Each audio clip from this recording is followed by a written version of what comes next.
Welcome to হিমুস kitchen. আজকে আমি দেখাবো পাঙ্গাস মাছের মাথা আলু দিয়ে, সজনে ডাঁটা মাটি আলু দিয়ে মুড়ি ঘন্ট। তার জন্য বেটে নেব আদা আর রসুন, আর বেটে নেব জিরে। জিরেটা বাটা হয়ে গেলে কড়াইটা গরম করে নেব, আর দিয়ে দেব কড়াইতে সর্ষের তেল। তেলটা গরম হয়ে গেলে দিয়ে দেব পেঁয়াজ কুচি। পেঁয়াজ কুচিটা লাল লাল করে ভেজে নিয়ে তারপরেই দেব যেটা আমি করে রেখেছিলাম আগে থেকে আদা রসুনের পেস্ট, ওইটা দিয়ে দেব।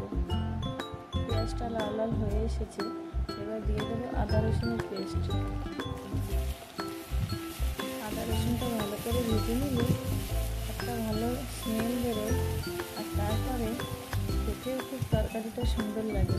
বেশি মশলা দেবেন না, অল্প মশলায় একবার বাড়িতে রান্না করে দেখুন কত সুন্দর লাগে খেতে।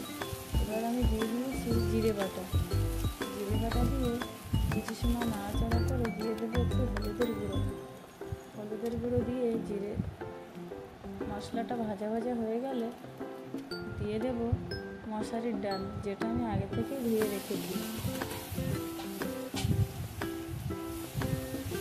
মশারির ডালটা 1 থেকে 2 মিনিট অবধি ভাজবো, যত সময় ঝুরঝুরে না হবে লাল লাল করে ভাজা হওয়া অবধি অপেক্ষা করুন।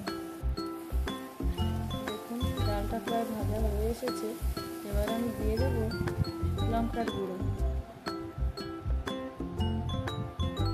লঙ্কার গুঁড়ো দিয়ে বেশি সময় ভাজবো না, দিয়ে দেবো ভিজে রাখা মাছের মাথা আর আলু, আর দিয়ে দেবো মাটি আলু, যেটাও আগে থেকে ভেজে রেখেছিলাম। দিয়ে 2 মিনিটের মতো কষে নেব।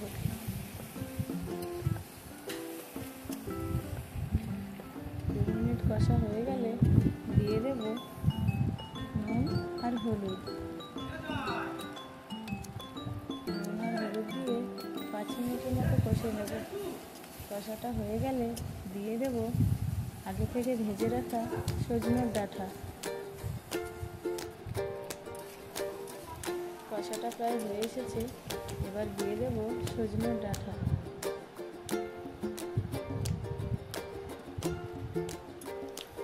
ডাঁটাটা দিয়ে বেশি সময় ভাজবো না, কারণ ডাঁটাটা আগে থেকেই ভাজা সেদ্ধ হয়ে আছে, বেশি সময় নাড়াচাড়া করলে মিলিয়ে যাবে। এবার দিয়ে দেবো জল। জলটা একটু বেশি করেই দেবো, কারণ ডালটা সেদ্ধ না, তো ডালটা সেদ্ধ হবে, ডালটা ছেড়ে গেলে ঝোলটা একটু ঘন হয়ে যাবে। ডালটা সেদ্ধ হওয়ার জন্য একটু বেশি করেই জল দেব। এবার ফুটে উঠেছে, ডালটা এখনো ছেড়িনি, ডালটা ছেঁড়া হওয়া অবধি আমরা অপেক্ষা করব। ডালটা এবার ছেড়ে গেছে,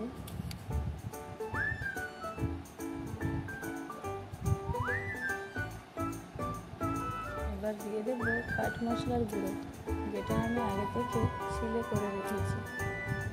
দেখুন কত সুন্দর হয়েছে। এবার দিয়ে দেবো গরম মশলার গুঁড়ো আর একটুখানি চিকেন মশলার গুঁড়ো। দেখুন কত সুন্দর, দেখতেও যেরকম সুন্দর খেতেও সেরকম সুন্দর। বাঙালি রেসিপি ভালো করে রান্না করলে বড় বড় রেস্টুরেন্টের খাবারও হার মেনে যায়। আপনারাও বাড়িতে একবার ট্রাই করে দেখবেন, আর ভালো লাগলে লাইক, কমেন্ট, শেয়ার করবেন।